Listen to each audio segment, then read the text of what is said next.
listening to Championing Justice, a personal injury podcast, where our host, Darl Champion, discusses the ins and outs of running a personal injury law firm, interviews expert guests, and discusses start law issues. You can listen and subscribe to the show on Spotify, Apple Podcasts, or wherever podcasts are streamed. You can also watch a video version of each episode on YouTube. Our channel is linked in the show notes. Enjoy the episode.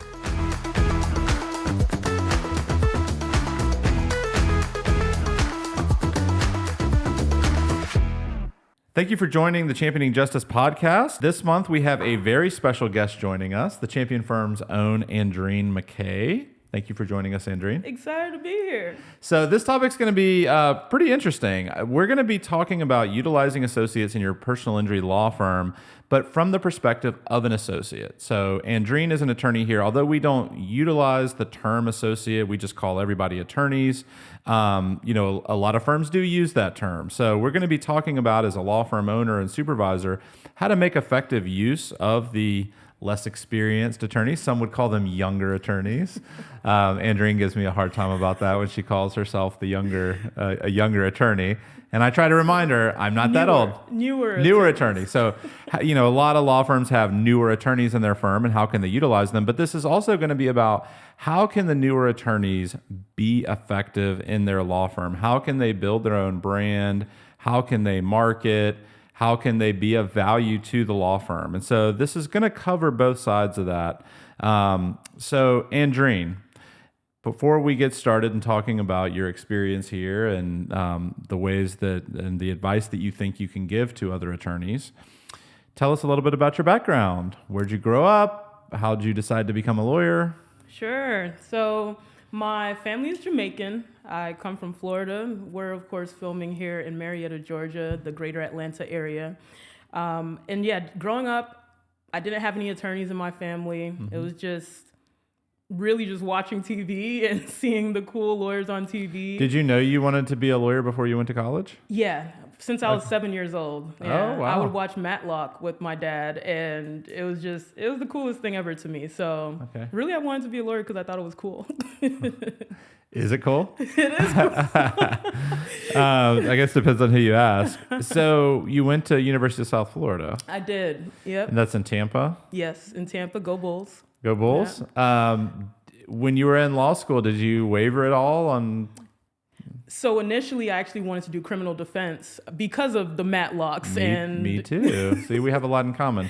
Then I went to law school, and in law school, no matter what law school you go to, you're going to have to take criminal law. And, you read the gruesome cases, and I was just like, okay, maybe that's not necessarily my style, having to be in the jails and, But I ended up working for a personal injury firm while in law school, and I was like, oh, this is interesting. Okay.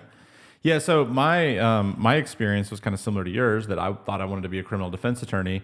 I actually really liked the cases. I loved reading it. I loved the subject matter. What I didn't like was when I interned at the DA's office for a year in Macon. It's just so messy. Like, it's not like what you see on TV. Sure. And I'm like, I can't do this. And so I think for a lot of people, being a plaintiff's attorney is kind of a natural progression. It's like, okay, well, this didn't work out, or this didn't really go as planned, so let me kind of move into this area, because we're representing people. We're not representing businesses. So when you were in law school, you worked at a personal injury firm. Were you doing paralegal type stuff, case manager stuff for them? Yeah, more so. They had me first I did it as an unpaid intern, actually. I just wanted to start getting experience. This was in my second semester of law school, even though they do say not to work your first year of law school. But for me, I've just always been a person where I'm like, oh, let me start forming my connections now. And so they kind of had me as a law clerk in a way, but I started off requesting medical records, kind of reviewing cases in a way, but really just getting the feel of what is personal injury. Mm-hmm. I didn't know anything about personal injury other than maybe what is my cousin Vinny? Isn't that so classic? Yeah, Rainmaker. Movies like that. But good movies. Yeah, I didn't realize how much detail goes into the bottom work of getting things started in a personal injury case. So you've seen everything from the ground up. From the ground up. And I'm sure that's incredibly valuable for you. How long did you work when you were in law school, how long did you work at that personal injury firm? I was there, that was from February of 2017 through summer of 2018. Okay. So about a year and a half, yeah. Okay. So you got a lot of good experience. What year did you graduate from law school? 2019. All right. And did you go to work at a plaintiff's firm right then? No, so while studying for the bar, I was interviewing places, trying to find somewhere that could take me while waiting for bar results. We know that's like a 3-month gap of just knowing, am I going to practice, am I not? And so I got a job with U.S. Department of Education and was working in like the consumer protection, Title IV fraud cases, the school funds. Yeah. So I was doing a lot of borrower defense with that. And then, of course, passed the bar and immediately started applying to firms where I knew there would be the potential of like being able to litigate cases or take cases to a trial. Okay. How'd you come to work with us? You've been here for 3 years now. Funny story, which I've told you this before, but the funny thing is that I applied to the Champion firm initially, and I think at that point you guys were looking for like people who had been working longer, and I had just passed the bar, just came out of law school, so ended up working for another plaintiff's attorney first, great trial lawyer. And then applied again to the Champion firm after getting that year of experience, and here I am. Awesome. Excellent. Well, and I just want to do a little shout out here for the best boss mug. There it is. I got this from Andrienne for Christmas, so you'll see. No Champion firm swag from me today. Just drinking out of the world's best boss mug. Because you are the world's best boss. Thank you. I appreciate that. That's for anyone who watches The Office. Yes. You understand the reference. Dunder Mifflin is on the back. So... all right, so let's dig into our discussion, and I want to talk about, what your approach is to working on cases, because one of the things that I've noticed with you since you joined us, and maybe it had to do with your experience working at a personal injury firm, is you kind of have that ability to kind of take charge and know what needs to be done on a case and get it done. Tell us a little bit about your approach to working on cases, first as lead counsel, and then we'll talk about in a support role. Sure. I think as lead, what is most important for me, especially in the beginning, is connecting with the client. One, because, of course, our job is to tell their story and, seek compensation for their human damages, what they have specifically gone through, not just on like a algorithm or this type of case is settled in this way. And so that means this client's case should. But really understanding the client, building that rapport with them, because that trust is also important for them to know that you're doing a good job with their case. And so with lead, that's always most important for me, the client connection. But also just diving deep into the issue, whether it's a car wreck, premise case, wrongful death, negligent security, all of the above. Understanding what investigation needs to take place ahead of time so that the case can run smoothly down the line. For the support role, I still think it's important for keeping that connection with the client, but of course, the lead attorney is usually the one that's a little bit more in contact with the client. So for me in that support role, especially the cases that we've worked on, I have found that being organized has been very helpful. Taking notes on everything, just knowing the case inside and out, so that if you have a question, and most times you already know the case inside and out, but it might be something of detail. You're like, hey, Andrienne, like in that deposition of such and such, didn't they say this? And I should be able to be like, yes, absolutely, and then quickly search the page because I was there either for the deposition or I've reviewed the depositions. Right. So that the support role, I find that being very organized is what helps in supporting the lead attorney. Sure, yeah. So, and here at the Champion firm, our attorneys that work on cases, I think pretty much everybody's on at least a handful of cases with me. I don't have like a dedicated attorney that supports me in every case. And so there's a lot of crossover and there's a lot of opportunity for us to work together. But then each of our attorneys has their own cases that they're lead counsel on. What are some of the challenges with juggling that, right? Because, I think there can be kind of the problem of too many cooks in the kitchen sometimes. And that's not really a problem when you only have 2 attorneys on a case and it's a big case. But sometimes when you're a lead, it's like, I got to take ownership. I got to get this done and make sure. How do you kind of juggle that and going from that on the case you're lead on to over here? It's like, well, what are you doing? What am I doing?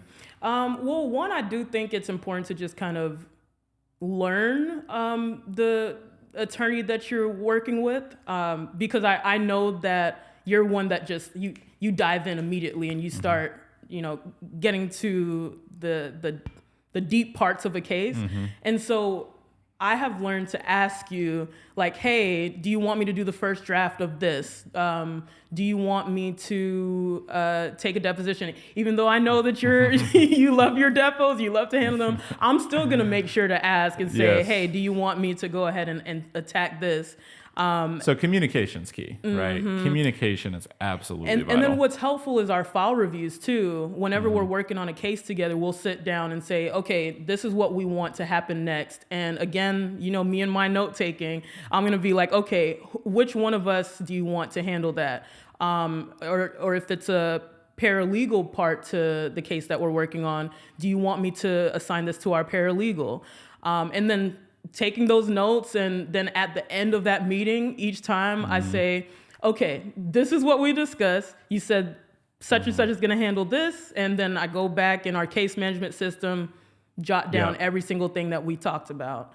And I think that's helpful for us in like knowing who's doing what and when versus this like chaotic system. That's really important. I'm glad you brought that up because, when I just started my firm 10 years ago, I knew every single case inside out because I didn't have a lot of cases.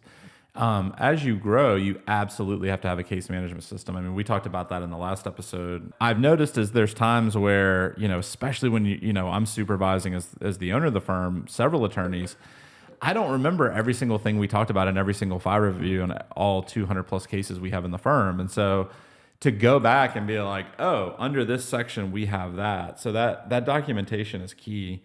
One of the things that you just mentioned was the kind of willingness to take on new experiences and to do things. And for a lot of young attorneys, they can be scared to do things. I think a lot of new experiences can be intimidating.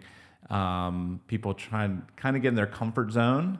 They're like, oh, well, I feel safe over here. I'm not going to screw anything up.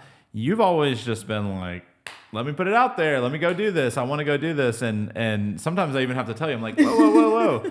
Slow down a little bit. Like, let me do this. Let me do the doctor's depot. You can watch it. And then the next one you can take. Is that how you are just wired? Are you actually like very timid and shy and don't like doing those things, but you've had to convince yourself to do them? Where does that come from? Yeah, I will say it hasn't been an always thing. In the very start of my career, I say that like I've been practicing for so long. Back in the start of my career. Yes, all like 4 years ago. 4 years ago. No, at the start of my career, I had major imposter syndrome. And I think that's going to be natural for any... I still have imposter syndrome. Okay, well, I don't believe that. Oh, I 100% do. That is, okay. All the time. Well, you're really good at overcoming it and showing otherwise. And I guess myself too. But it was in a very major way at the start of my career where I was just like, I don't know what I'm doing. And that's even in spite of working at a PI firm in the beginning in law school. I thought that I had things under control, but being in the role of the attorney is like so different. You're the one making the decisions. Right. But what I had learned is that competence leads to confidence. And so the biggest thing for me was just like, one, knowing cases inside and out, but knowing our industry, reading books, just things that would make me feel like, okay, I know what I'm doing. I can at least give an attempt to this thing since I feel like I know what I'm doing. I'll say even like my very first deposition that I ever took, I was so nervous. And what I did is I had a Zoom with my best friend and was like, okay, just pretend to be this witness. It doesn't matter if you don't know what's going on in the case. Like, I'm going to ask questions, you answer however, because we know in depositions that witnesses can answer however they want to. And then through that, just like getting those butterflies and those scary feelings out of the way, so that in my first deposition, when I was hearing certain answers that the witness was giving, I was like, oh, I know how to like navigate and like change my question per, the responses they're giving. So, but yeah, competence leads to confidence is my biggest thing. And that's a great point. I mean, I think, what I've seen sometimes with newer attorneys is, again, kind of getting into that comfort zone, and they don't really want to take on that new experience. And it's almost like they don't want to do it unless it's going to be perfect, and it's like, well, if I can't be perfect at this, I'm not going to try it. Well, guess what? You're not going to ever be perfect, first of all, but second of all, you're never going to get good at it unless you do it a bunch of times and screw it up. You mentioned imposter syndrome. That's something that I think a lot of attorneys have. And you mentioned yourself starting out, and it's something even experienced attorneys have. And it's not like, I think there's different degrees of it and there's different ways it manifests, but there's something, I think it's called the Dunning-Kruger effect or something. It's that people that sometimes are the most confident are the ones that don't have confidence because they don't know that they don't know a bunch of stuff. They just assume they know everything, right? And the people that actually know a lot of stuff, they know how vast the body of knowledge is that's out there. And so they're like, gosh, I don't really know all these things. And it can be intimidating when you start thinking about that. And so that's the one thing for people that are high performers that really, did well in law school like yourself. They get out there, it's like, how to issue spy, these things. And then all these thoughts can run through your head. It's like, how do I do this? How do I do that? Where do I go here? What if this happens? You just got to do it. Yeah. And that would be my advice to newer associates and newer attorneys that are working for somebody else is, just go and do it. Yeah, do it scared. Yeah, I mean, it's it's like I have two small kids. My youngest is 6. He could ride a bike without training wheels. But the first time, like, it wasn't great. Like he can do it great now, but the first time, he had a few close calls and it's super wobbly, and you're like, oh my God, he's gonna crash. And you can't. If you wait until you can absolutely be perfect at something, you're never gonna try anything. And to that point, I also learned that that's why they call it the practice of law. We're continuously practicing and learning. You never fully reach, or at least you shouldn't ever fully reach this point where you're just like, oh yeah, I know everything, I've got everything handled. You should be consistently trying to practice to get better and better, which includes just going out and doing it scared. Yeah, no, and that's great advice. I think the other thing that you mentioned that is somewhat, I think, unique to you is that you strive to get this additional knowledge from reading books. And I'll always be checking the firm calendar, and I'm like, oh, there's Andrienne. She's attending this random webinar for the next 2 hours on some topic, or she's going to this CLE, or she's doing something. Where does that kind of desire come from? Is it that you want to be the best? Is it because you're trying to, at least you feel like you don't know what you're doing sometimes on certain issues, and so you're trying to? I think it was that imposter syndrome in the beginning, and just recognizing how much I didn't know. Yeah. It was like I wanted to learn from other great trial attorneys of like how they started off, or the things that worked for them, because clearly they're doing well now. And I will say in my first year of practice, it was a lot of like figuring things out on my own a little bit, where and it was particular me. I'm an independent person. I don't really like to reach out to too many people for help. And with that comes me just finding the information on my own. So, well, but a lot of times too, that's the best way to learn. I mean, I'll tell you one thing I see with younger attorneys, and for any, less experienced attorneys listening to this for kind of advice on things is, sometimes they use the advice of the attorney as a crutch, and they'll reach out to their senior attorney, and it's almost like they want them to do it for them. And that's not a good way to, because you'll never learn. You know, and I use the examples of templates and go-bys and forms and things like that. Sometimes people just plug information into the document without actually understanding, why are these things in the document? Why are we asking for this stuff in discovery? Would that discovery request apply in this other case? So like in a premises case, for example, somebody's looking at a slip and fall and there's discovery asking for certain types of documents. Maybe that's not even going to be an issue in your case that you even need to be asking for, but you see it repeated over and over again. And, you know, I say this not to be harsh, but it's true. I could pay a legal assistant to do that, right? I mean, attorneys went to law school. They need to think like a lawyer. If all you're going to be doing as a associate is plugging in names, like seriously, like you're not going to go very far in this profession. And I think that there can be a tendency for lawyers to do that. Yeah. Let me ask you this, from the perspective of a newer attorney. We're going to use that term, right? Because Andrienne kind of called me out of the CLE, implied that I was old by saying, what advice can you give us for some of us who are younger attorneys? And I was the one hosting the CLE, and I'm like, wait a minute. I also heard a lot of people in the audience go, oh. Yeah. I'm like, what? So newer attorneys. So newer attorneys, how can they make themselves more valuable in a personal injury firm? I think it is knowing your role. I think about the phrase of, to whom much is given, much is required. And in order for you to be given much, you got to start with little.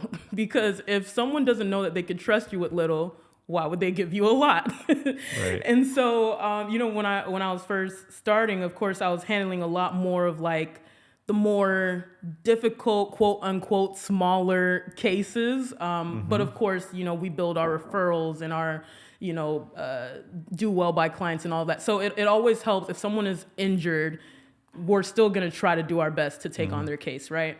But some of those cases were really difficult, even though they were a quote unquote smaller value case.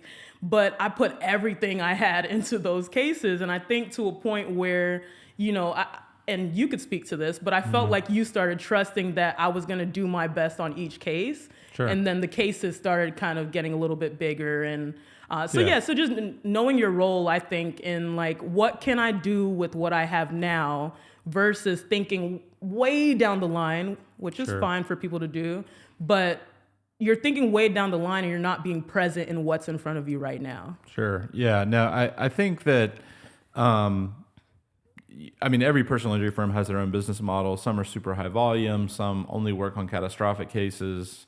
Obviously, if you're at a firm that only has huge cases, you may not have a lot of smaller cases to kind of cut your teeth on and get experience. It may be something you want to talk to your partner or the law firm owner about, is maybe taking some smaller cases on so that you can get some of that experience. But you know, at our firm, we have a wide variety. We have big cases, small cases, and everything in between. And so when we hire somebody who's less experienced, you know, whether they're, you know, right out of law school or a year or two out, we give them those smaller cases so they can learn, so they can go take those depositions. Those cases aren't really, I mean, we're not taking them because they're money makers. Like, they're not the ones that pay the bills and keep the lights on necessarily. But they're good to train attorneys on. And I think one of the things that anybody listening to this needs to know, if you're an associate somewhere, is if you don't do great work on those smaller ones, you're not going to get the bigger ones. And so if your mentality when you get the smaller ones is, well, I'm not really making any money on this case, you know, maybe I'm paid like a percentage of cases I resolve or whatever, and so I'm not going to put as much into it, that's a massive mistake for several reasons. One, if you do great work for that client, give great service, get them a great result, you're more likely to get another referral from that client. You'll get a good review that's left for you. I mean, you'll really make a name for yourself within the firm. But the second thing is, you've got to establish with your supervisor, partner, whoever you're working for, that you can be trusted. And if you're going to be dropping the ball on a small case because you're not giving it that much attention, it's not that important to you, it's just a distraction, why would they trust you? They're not going to trust you on the big one, right? And, you know, I think that's important too, that, you know, at least from my perspective, is the attorneys that are motivated by money primarily tend to not have their heart in the right place. And that can just lead to all sorts of problems from, trying to just turn cases over for the sake of getting a check-in, whatever it is. The ones that truly care about like the profession and the craft and being the best and focusing on that, like the money takes care of itself. And so the other advice that I'd give to newer lawyers or associates starting at a firm is just being in a place of gratitude as well. I've told you this, I lead a small group as well. And one of my small group girls, they're younger girls, she was mentioning how she started a new job and she's like, oh, like it's so great. I love my bosses and all of that. And, what I was telling her is that's really amazing. Like not too many people get to experience that. And so realizing what you're grateful for and even in some tough moments, because we're all human and we're all going to have these times where it's like things aren't extremely perfect at the firm that you're working at. But being able to go back to that spot and say, yeah, but I'm so grateful for all these other things. Yeah. And that's why I remain and continue to invest. So I think gratitude is so important too, recognizing what benefits or,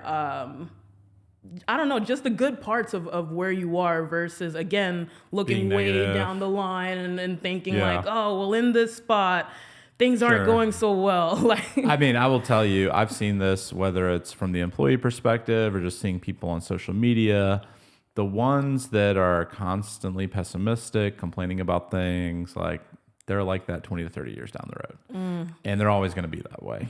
And there's a reason that most people are in that situation, right? I mean, if you are positive and you take charge and take control of your life and take ownership of things, and I'm not intending this to turn into like a Tony Robbins speech or anything, but I mean, it's totally true. I mean, like your thoughts dictate your actions, and you see a lot of that in motivational speakers and books and things like that. And if you're thinking negative, then everything around you is going to be negative and your actions will follow. But when you approach things from a mindset of gratitude, you also tend to think, okay, how can I add value? Yeah. How can I be of value to this person, this organization, whatever? And then everything else, it just becomes this giant like flywheel that kind of operates on its own. So we've talked some about, how young and newer associates can make themselves valuable in a personal injury firm. What is some advice you have for the law firm owners, partners, supervisors on how to utilize those attorneys in their firm? I think what you and our management does really great here at the Champion Firm is making it a very warm environment. We know that business means business and that we need to have excellence. That's one of our values in everything that we do. And excellence in everything we do includes like excellence with each other and just being an environment where people want to do well. Right. And so I think if it does start from management, kind of fostering that environment. Yeah. Don't be a jerk. Exactly. Yeah. I mean, I'm not going to name any names, but I've worked in an environment, and it's not the plaintiff's firm I worked at before. It was phenomenal. And that was a place where I learned a ton, and it was very supportive, environment. But, I'd worked in a law firm before that very, very briefly. And, it was almost like everybody had this kind of fear of everything, of screwing up. And, that's not the environment that you want to work in. It's not healthy. It's not positive. But I think for law firm owners and supervisors, partners, whoever is working with associates, support staff, whatever, if you've got to be a jerk to get people to do their job, they're probably not the right fit. I mean, being a jerk, yelling, being rude, that doesn't motivate people at all. And it does the opposite, in my opinion. But, I'll hear this, advice. People say, well, have you yelled at them? Have you done this? Have you tried threatening, telling them Is that really advice that you've gotten? No. Oh, okay. No, not me personally.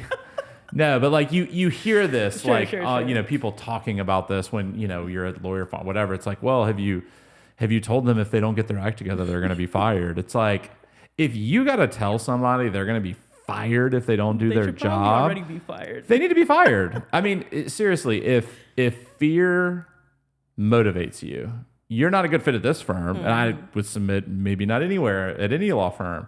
But you need to have people that are internally motivated. And if you have people that are internally motivated because they want to do a good job, if you just talk to them and point out like, hey, here's what we need to be doing, it tends to take care of itself. And with that, I think something that helped me a lot, especially when I first started here, is not assuming that I know everything, even though it was more of like a lateral transition because I had already worked for another firm. You took the time to review my work product. Maybe not every single thing, but things that were going out every once in a while. For instance, discovery. We do it a certain way here at the Champion firm, our discovery responses.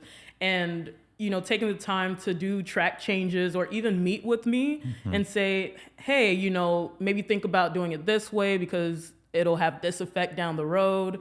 So as a law firm owner or management or a senior attorney that has associates, I think taking the time to sit down with them and telling them the way that you do it, which stylistically we each have our different styles, but at least showing that this can help. Just taking that time to mentor in a way. Yeah, I think showing them the why behind it is important. And that's, I think what you're talking about with us sitting down, because that's something I try to do. Obviously we can't do it every single time, but if I get a demand letter, discovery responses or discovery requests, whatever it is, and we're drafting it, if I make changes and just give it back to the attorney, they're not going to get as much from that. It's like, oh, okay, they changed it.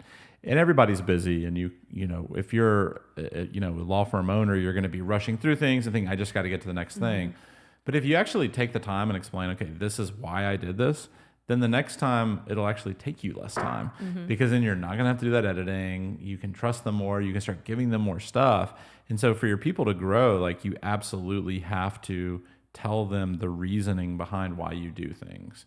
In a deposition, I let you take a doctor's deposition in a medical malpractice case. And that was something I thought was really impressive. You had only been here for like a year at the time. Yeah, I think like a year. Year or two. Yeah, you're pretty new here. I think had only been out of law school 2 or 3 years.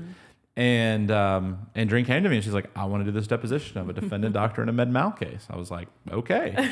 So I think, in addition to explaining the reasoning and the why behind it, is giving attorneys the opportunity to do things, especially like in discovery. Like if it's a discovery deposition, yes, it is important. And I take the position that it is important because the vast majority of cases settle. And the way you make your case great is by working it up in discovery and doing great in the depositions. But there's very, very few things that are like absolutely fatal to a case. But then there's also very few things that like you can't recover from and fix. And so I think if you've got less experienced people working for you, you got to give them the opportunity to try those things and go with them and explain to them after, like, hey, here's what I would do and why. Yeah. And then another thing is, I think when we see our leaders wanting to learn more, it makes us want to do the same. I think about The Slight Edge, how you got that book for all of us in the firm to read after you loved it so much. Just to see like someone who was leading us wanting to consistently improve in what they're doing. Summer, why wouldn't I want to do the same thing? Last summer, we went to Lanier Trial Academy. Exactly.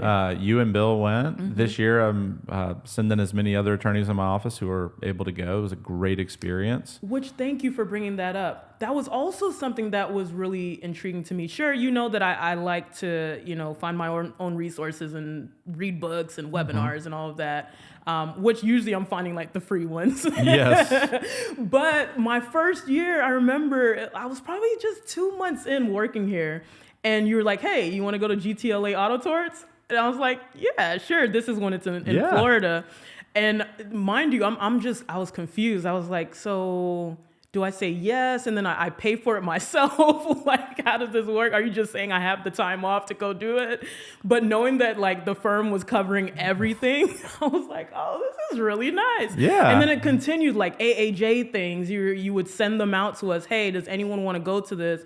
Because you were also wanting us to have that will to want to learn. Yeah. But we don't know that, like, of course, like, we don't want to come out of our own pockets for these things. And so I do pay for all my attorneys to go to stuff. And that's what was interesting to me. Like, and I think maybe you asked, and then a few other times somebody else has asked. Yeah. I'm like, of course I'm paying for it. Like, why would I not pay for it?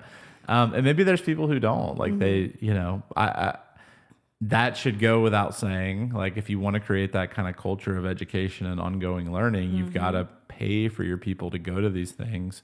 I think for me, the way that you can delegate as a law firm owner and kind of optimize your law firm is by having people that you trust that you can give things to. And there's also like a limited amount of time that I have to teach everybody everything I know. And I do my best because I'm working on cases, running the firm, doing all these things, and I try and give the feedback.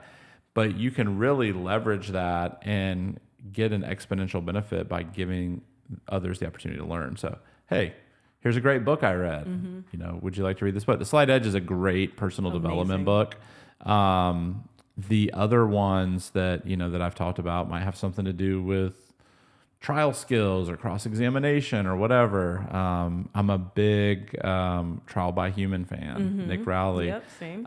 Keith Mitnick, Don't Eat the Bruises, and I think Deeper Cuts is the other one. I mean, I love that stuff. I love reading it. And there is obviously a time where you get to the point when you're my age, where you're like, okay, am I reading too much? Like, do I have information overload? Because, the one takeaway that I would tell everybody is, when you read those books and you do those things, take the bits and pieces of it that work for you. Don't try and copy anybody else and be exactly like them, because you're going to come across as a phony. Yep.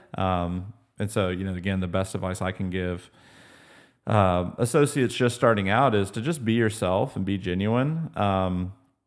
Look, I have an interesting question for you that I wanted to cover before we have to go. What are some misconceptions that you think young attorneys have about joining a firm? Ooh, that it's going to be like this scary experience that's like, when when you move to a new town, when you're a kid, you move to a new town and you're starting school in like the middle of a semester or a quarter, and you're the new kid in town and you're just not sure how it's going to go. I think that it has to be this scary environment is a misconception, because what helps me is remembering that they either needed you or they either wanted you when they hired you, which means that you have a part to play in the firm's culture or in the work that's needed to be done. And so if you belong there, just act as though you belong there. Right. No, that's good. I mean, I think that helps overcome some of the fear. If you go in totally scared, like, oh, I don't want to screw up, I don't want to do anything, you're never going to take on those new challenges. But going into it with a how can I be of value type mindset, what can I do to add value? What do you need me to do? I think it's really, really good. So you've been here 3 years now, and you've been practicing as a personal injury attorney for 4. Is that right? Yeah, 2019 to 2024. This year will be 5 years. Okay, as a personal injury attorney? I guess 4 or 5 years. Okay. Yeah. So 4 to 5 years. Yeah. You're kind of hitting your stride. You've got a lot of good experience. You've taken depositions and all this stuff. What are some differences you see in yourself now versus when you started working as a personal injury attorney? Like first day on the job, you're like, and granted, you had some experience though, because you worked as like a case manager paralegal at a personal injury firm in law school. Yeah. So that may make it a little bit different versus people that come in at law school just blind, just have no idea, right? Yeah. I mean, what you learn in torts is nothing. Like, we're not reading the Paul's Graph case over here, doing stuff like that. Like, this is very, very different. But tell us from your perspective and your experience, what's different? What have you seen in yourself change over the last several years? Yeah, I definitely think I'm more confident. But what does come to mind is that I'm kinder. I think in recognizing just like how much people go through on a daily basis, like when we're, talking to our clients, and just like frustrations of day to day when something just suddenly interrupts your life. You learn to have empathy for people, and even just outside of the work, right? I might be just talking to some random person, who knows, if I walk into the bank or something, and they're being a little mean or off put, my first thought isn't, that's a really mean, nasty person. Like, instead I'm like, oh, they might have something going on. It's cool, you know. You're more laid back. But also in being kinder to even our support staff. I think in starting off, you know, this is a transparent moment because you watch shows and like you see like, oh, well, both support staff and like opposing counsel, you see this adversarial type of environment on these TV shows, like in these firms and all of that. And you think that you just have to like, hey, just make sure you get this done. Make sure you know, and you criticize and like, this is how you get better. But then realizing that like, no, you attract more bees with honey than with vinegar. Yeah. And that's the same with opposing counsel. You would think that it's like Suits or something where everything is like, rah, rah, rah. Yeah.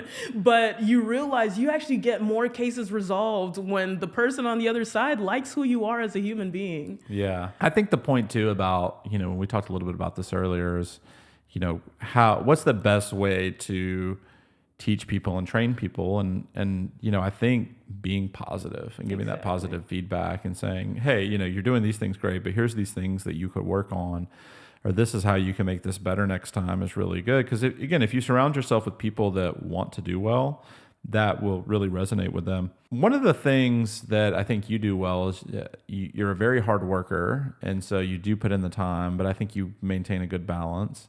You do recognize Saturdays as the Sabbath. And there's a few times I've forgotten that where like I'll email you or text you. Because like I'll just forget. Because you know me, like I'm just a stream of consciousness. I'm just like, oh, blah, blah, blah, what about this? And you're like, I'm responding just to let you know. But today's the Sabbath. Yeah. But what are some things you do to kind of maintain that balance and still working hard, but having a life outside the office? Yeah, I think a lot of this I think I learned after my first year of practice. And mind you, my first year of practice was in COVID, and so everyone was adjusting to being available almost 24/7 because you're working from home. And so naturally everyone thinks you're available 24/7. And so I had to learn, like when I first came here, at a certain time in the day, even if I'm still working, it could be 8 o'clock, 9 o'clock at night if I'm still working. But and again, this is very early on, but if you were to like text me around that time, just checking in on a case or something, just again, you just, you know, as soon as something pops up, you're like, oh yeah, lots of emails, about it. Lots of late night emails. But yeah, so if it was a text, I wouldn't answer that text until the next day. If it was an email, I might respond to an email sooner. Interesting. Yeah, you didn't know that, but I had to kind of like set those boundaries a little bit. Okay, that's interesting. Yeah, but only for me because like, emails, I don't mind responding to emails like 3 o'clock in the morning or like, but anyways. You should be asleep at 3 o'clock in the morning. I should, but I'm a night owl, so I'm not. But yeah, I think it's just maintaining balance. I also go to therapy weekly. Like that's something that's important for me, especially after you had recommended the podcast, Elevate. It was a Rick Friedman episode, Your Success Within or something like that. And he talked about knowing yourself, and because the only way that you can truly connect with other people, clients, jurors, is to know yourself. Like you were saying earlier, it's gonna obviously come off as you being a phony if all you're doing is copying what you've seen other people do. You have to be able to cater it to yourself.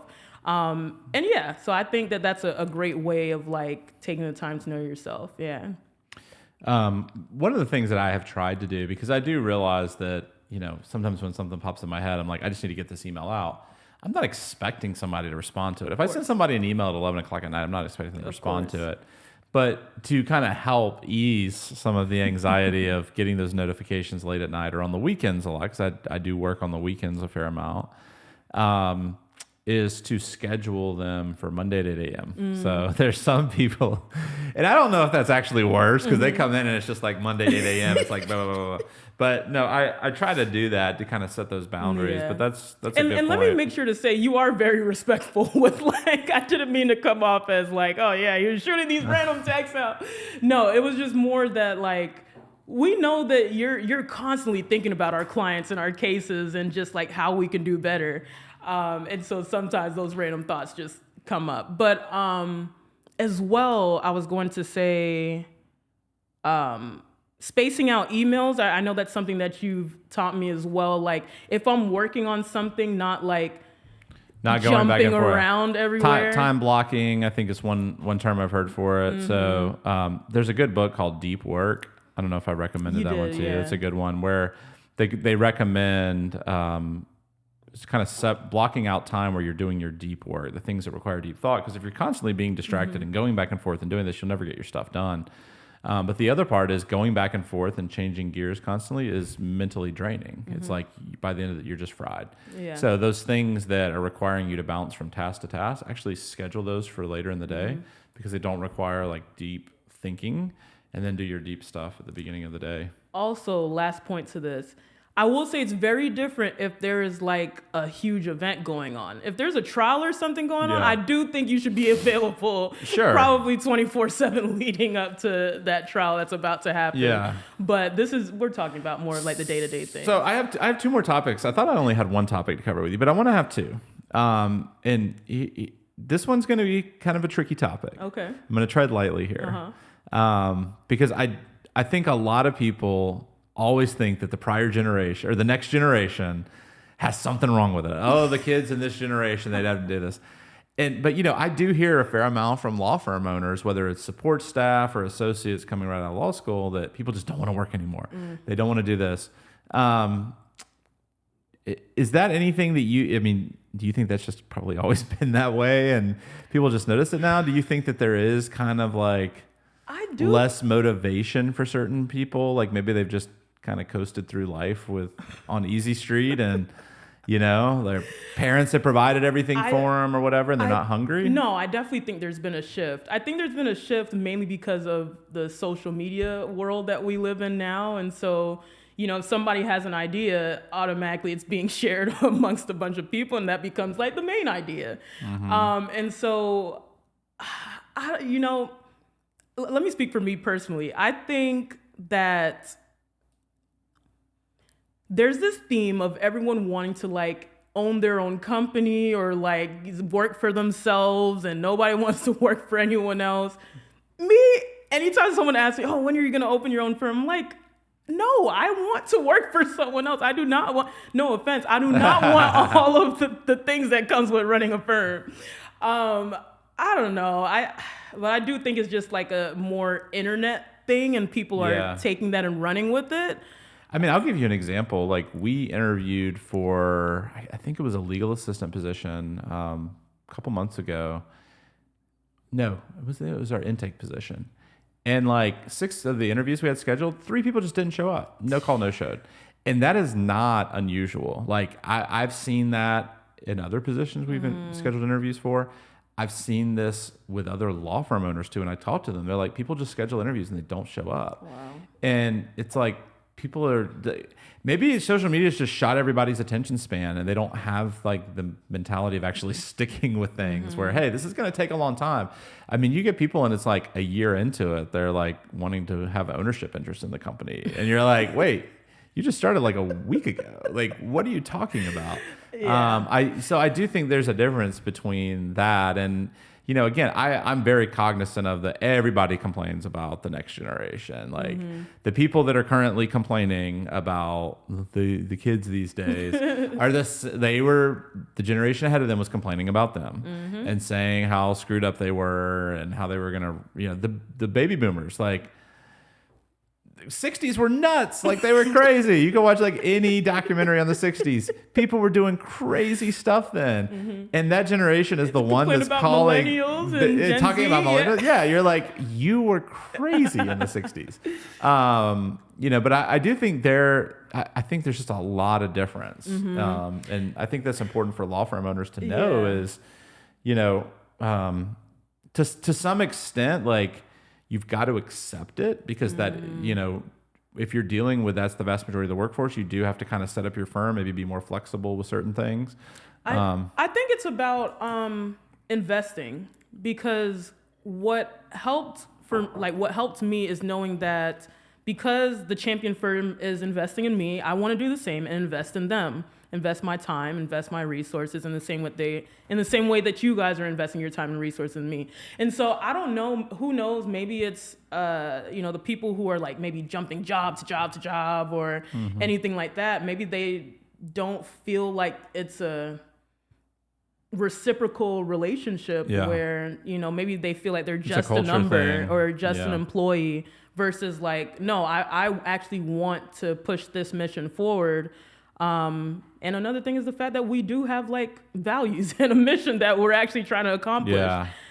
I think the other thing too, and the plaintiffs firm I worked at for several years, it was a really good firm, and I enjoyed working there, and I always did kind of have the entrepreneurial bug and wanted to start my own firm. But one of the things that probably pushed me a little bit sooner than maybe otherwise would have was, I was originating a fair amount of cases, not a ton, but like some, and like I wasn't getting any origination credit for it. I think if, I hear a lot of people say, well, why would I hire this attorney, train them up, they're just going to leave? Well, okay, that's just life. Like you've got to accept that. But second of all, like if you create a compensation structure, and that's one of the things we do with you and all the other attorneys here is you get credit if you originate a case. Like we're going to pay you a percentage of that. You're going to get a percentage of the cases you work on, whether you're lead or secondary. Case goes to trial. There's extra credit associated with that. So I think a lot of it is, the value in the culture, but then also how are you compensating people? Because if people feel like they're getting screwed, they're going to want to look at other opportunities. So final question. You may have a lot to add here. What are some red flags that young attorneys should pay attention to when interviewing for a firm? Particularly a personal injury law firm. Okay, definitely if the interviewer is mean. There's a difference between being stern and mean. Because there are some people who, the culture they want to foster at their firm is more stern and just kind of like just work only, which is fine. But you don't need to be mean or a jerk. That tells you a lot, or that should tell you a lot during the interview. The other thing is, do they like people, like just in general, not just their employees, but how do they think about people? And just, I don't know, just paying attention to the vibe. I know that that's so like general. Well, what did you do? Like when you applied here, did you ask people? Did you read reviews? Go on the website, watch videos? I didn't. I was already following the firm on Instagram. Right. And so I saw, posts here and there and just saw that it was a pretty cool culture. Nothing definitely no red flags stood out. But really, what did it for me mostly was the interview. Because I was interviewing with 2 other firms at the time that I interviewed here as well. And you were just super personable. And that's what I'm saying, like, I would prefer to work for someone who is personable and warm versus maybe like someone who's just very matter of fact and stern, and so it depends on the personality too. If you're someone who does prefer that sternness, maybe you should make sure that the person is stern in your interview. But for me, it was making sure that the person on the other side was personable. Even though I knew that I was going to be working for you, I still wanted to know that I could work with you. That's great. I think one piece of advice I would have for attorneys that are interviewing for jobs is if you've already worked in the industry, you may have some awareness of the reputation of firms, whether you're on the defense side or the plaintiff side, but it's always good to like ask around.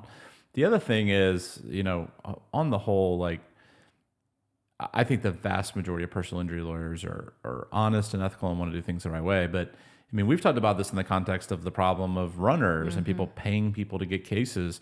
There is kind of this seedy underbelly, and there's some shady stuff that goes on with the way law firms treat their associates. I mean, some of them will promise them, I'm going to pay you X percent of cases, and they get it settled or originate, and then they don't pay it to them.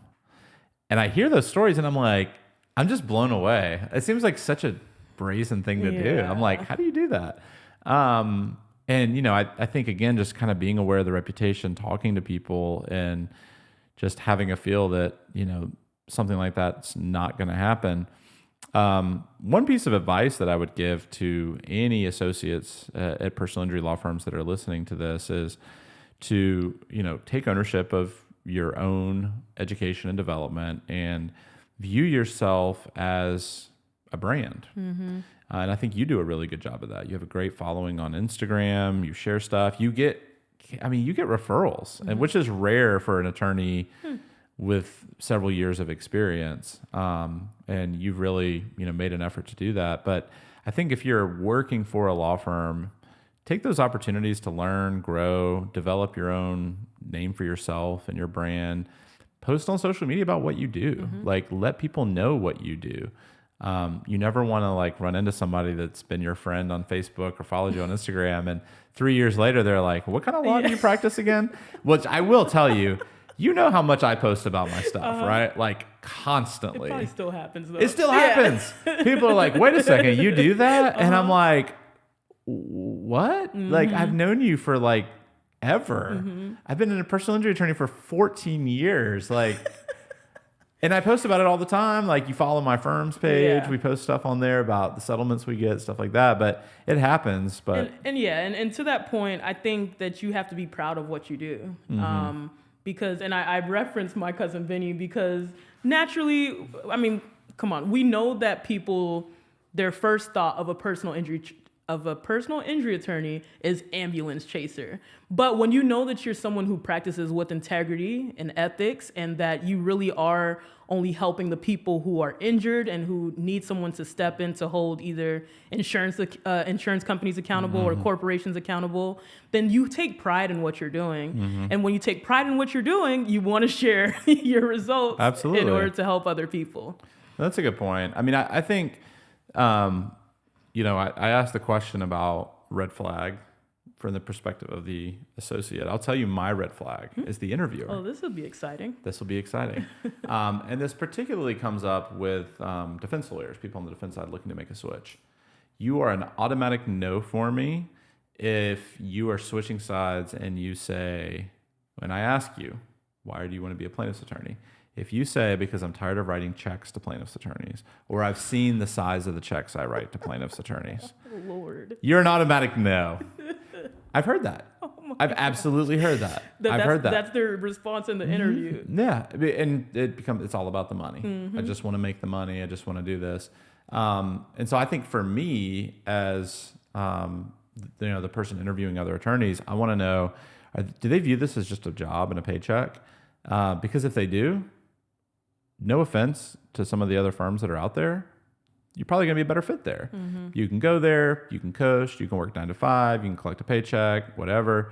But if somebody's truly passionate about what they do and wants to help people, and is kind of conscientious, has that internal drive, I think they're going to do well. So that would be my advice to the newer associates that are out there listening. To the law firm owners, I think you've got to talk to your attorneys when you give them assignments, explain the why to them. I think that is absolutely critical in training them, because on-the-job training is so important. And then with your compensation structure, the one big lesson that I've learned is to have clear terms in it. So many plaintiffs firms like mine that aren't massive have what I call the black box bonus structure. Nobody knows what it is. It's just kind of at the end of the year, you try to be fair. And your perception of fair may not be fair to the associate, right? My perception and my goal has always been when the firm did well, I wanted everybody to do well. And so that creates peaks and valleys. But to the person who's actually working there, they're like, well, I don't know what this is based on, and it can create problems. So I think having a clear compensation structure for your attorneys is absolutely vital. And it doesn't have to cover every single contingency. We pay 10% if they're a lead, 5% if they're secondary. But there's also some wiggle room on the secondary, because sometimes people aren't truly secondary. They just cover a couple things. But don't worry about those outliers. You can come up with a compensation structure that covers the 90-95% of cases that are working on. Do that, and then let everything else kind of work itself out and take care of itself. Yeah. But thank you for joining us, Andrienne. This has been very informative for me to kind of get your perspective and to learn more about kind of how you see things and your approach to things. And I do want you to stop staying up until 3 a.m. and sending those emails. And for the record, Andrienne did send me an email the other morning at 3 a.m. And I'm like, what the hell is this? Like, I couldn't tell if you were up late or if you had woken up early. That time I had woken up early. I had woken up like 2 a.m. That's ridiculous. All right. But thank you for your hard work. But thank you for listening. If you have any questions, feel free to reach out to Andrienne or myself. We will have links to Andrienne's Instagram page. McKay _ESQ. McKay _ESQ on Instagram. Thank you for tuning into this episode of Championing Justice. I hope that you will subscribe to this podcast and listen. We try to release an episode of the podcast monthly. My goal is to have content that is informative to law firm owners and other people that work in the personal injury space, whether they are the newer attorneys or the owners themselves. So tune in to future episodes where we will cover everything that you need to know about running a personal injury law firm, working on cases. We are going to cover everything from A to Z. And this has been a great episode. Thank you so much, Andrienne. Thanks, champ. Thank you for joining us for the Championing Justice podcast. Please rate, review, and subscribe. And we'll see you next time.